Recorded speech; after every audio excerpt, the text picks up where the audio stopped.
নদীর পানি মোটামুটি আগের থেকে অনেকটাই কমে গেছে, তবুও সম্ভাবনা আছে ভাঙ্গার। সকালের পরিস্থিতি অনেক ভয়ানক ছিল।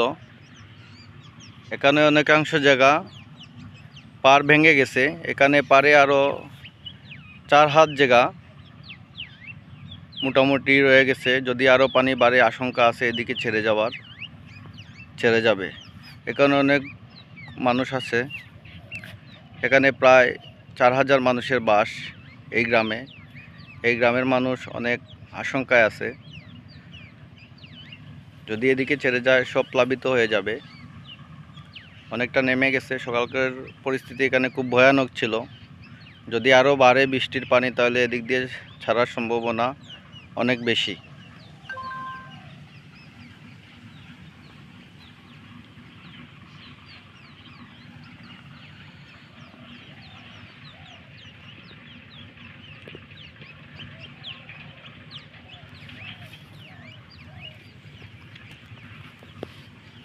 এই জায়গার নাম হচ্ছে গিয়া চক্রনচাপ গ্রাম। চক্রনচাপ গ্রামের বাঁধ।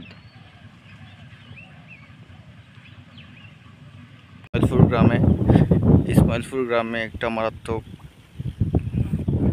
ভাঙতি দিছে এখানে। এই যে এখানে মানুষজন বাস টাস দিয়ে আটকে রেখেছে। নদীর পানি অনেকাংশে কমে যাওয়ায় এখানে এখন ঠান্ডা আছে পরিস্থিতি। যদি আর একটু পানি বাড়ে এদিকে যাওয়ার সম্ভাবনা অনেক বেশি।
তোমার ভালো দিন এই বেদিন তুমি ওলা চলে এমনি ইচ্ছা নাই।